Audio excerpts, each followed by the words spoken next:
कहीं आने जाने के लिए जब हम सस्ते ऑटो या बस की जगह महंगी कैब बुक करते हैं तो वजह होती है सेफ्टी और आराम। लेकिन सच्चाई क्या है? कितना सुरक्षित है कैब का सफर? क्या रात में कैब से सफर करने वाली महिलाएं निडर रह पाती हैं? लोकल पत्रकार में आज हम भारत की कैब सर्विसेज के बारे में बात करने वाले हैं।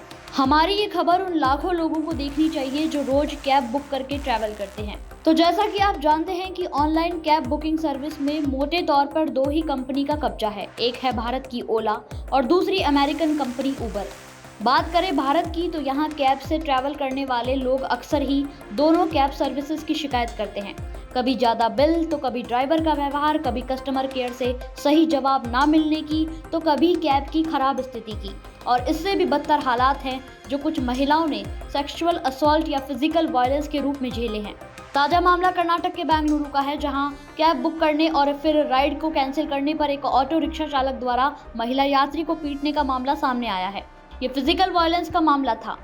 गलती से कैसा होता है गलती? आप चिल्ला क्यों रहे हो? नहीं, गलती कैसा होता है बोलो। आप चिल्ला क्यों रहे हो? आपका फोन नंबर है, आपका गाड़ी नंबर है, हम कंप्लेन कर देंगे। थप्पड़ मारा मुझे, उसका क्या करूँगा? आपने थप्पड़ क्यों मारा मुझे? आज क्या स्टेशन मारा मुझे? स्टेशन क्यों मारा मुझे? स्टेशन क्या कौन बोलते हो आप थप्पड़ मारने वाले? मैं आपसे आप करके बात कर रही हूँ। एक और घटना देश की राजधानी दिल्ली से है। यहाँ द्वारका इलाके में 5 साल की मासूम बच्ची के साथ कैब ड्राइवर ने हैवानियत की।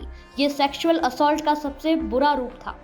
अब एक और मामला बताते हैं मेंटल हैरेसमेंट का। जरा ये रिकॉर्डिंग सुनिए। हेलो हेलो, हाँ कौन? Good afternoon ma'am. कौन? लालचंद बोल रहा हूँ। लालचंद, हाँ बताइए। कहाँ हूँ? किस लिए फोन किया आपने? हाँ जी किस लिए फोन किया बताइए। मैम, मैं आपको कैब में छोड़ा था, वो बोल रहा हूँ। हाँ बोल तो रहे हो, ठीक है, पर फोन किस लिए किया वो पूछ रही हूँ मैं तो। अभी फ्री हो गया? बताइए ना। फ्री हो तो बात करूँ, नहीं तो हाँ तो बोलो। मैं आपसे मिल सकता हूँ? क्यों? हाँ? क्यों? तो आपके कोई बात करनी थी मैंने आपसे। हाँ तो करो ना, बोलो। हम्म? हाँ करो तो बोलो। सामने बात करनी थी। मैं उसके क्या बात करनी है सामने? जयपुर में एक कैब ड्राइवर महिला यात्री को उसकी मंजिल पर पहुंचा देने के बाद कॉल कर रहा है। उससे मिलकर बात करना चाहता है और धमका देने पर कहने लगता है कि मैंने कोई बदतमीजी तो नहीं की। हेलो, कौन? लालचंद बोल रहा हूँ मैम। मैंने ऐसा कहा, मैं आपको कोई गाली गलौज भी नहीं की, मैंने आपसे कोई बात भी नहीं की थी। आप मैं कैब वाला बोल रहा हूँ और आपने किसी से कॉल करवा के बोल रहे हो कि बदतमीजी करते हो और वो फलाना करते हो। मैंने तो ये क्या तरीके हुए कि आपसे मिलना है, ये वो एक बार मिलके कोई बात कर रही है, क्या क्या तरीके हुए हैं? दिन भर में 10 लोगों को बैठाओगे तो ऐसे परेशान करोगे क्या? मैम, मैंने बोला ही नहीं ये तो। भाई साहब रिकॉर्डिंग है मेरे पास, भेजू दोबारा चाहिए हो तो? मैं आप आगे मेरे पास रिकॉर्डिंग है, भेजू क्या?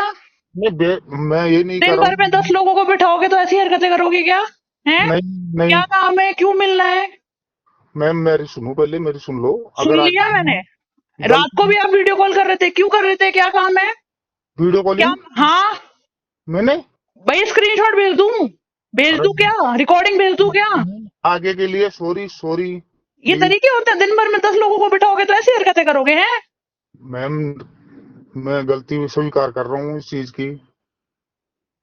सॉरी मांग रहा हूँ आपसे आगे के लिए। शर्म आनी चाहिए आप लोगों को, है? पब्लिक इतना ट्रस्ट करके ऐसे पता नहीं किसी के साथ भी लड़कियां जाने को तैयार हो जाती हैं, ऊपर से आप लोगों की हरकतें ऐसी है।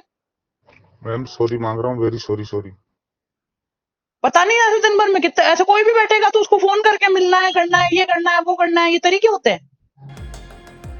यहाँ महिला यात्री ने बड़ी निडरता से उसका सामना किया, लेकिन आप दुस्साहस देखिए ड्राइवर का।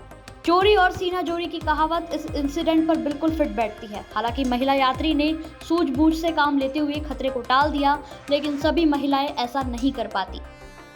बहरहाल ये तीनों मामले हैं जो बिल्कुल ताज़ा है। देश में कैब संचालन शुरू होने के बाद ये अब तक ना जाने कितने ऐसे केसेस हुए होंगे।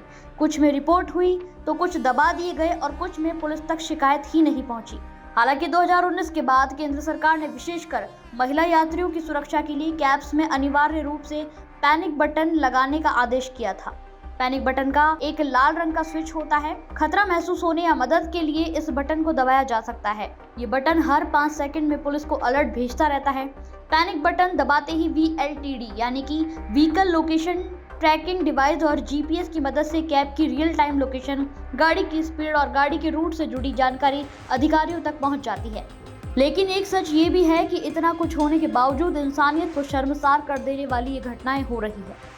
जिम्मेदारी सरकार और पुलिस की तो है ही, कैब कंपनियों की भी है। उन्हें ग्राहकों के भरोसे और विस्तारवाद की भूख में से एक को चुनना ही होगा।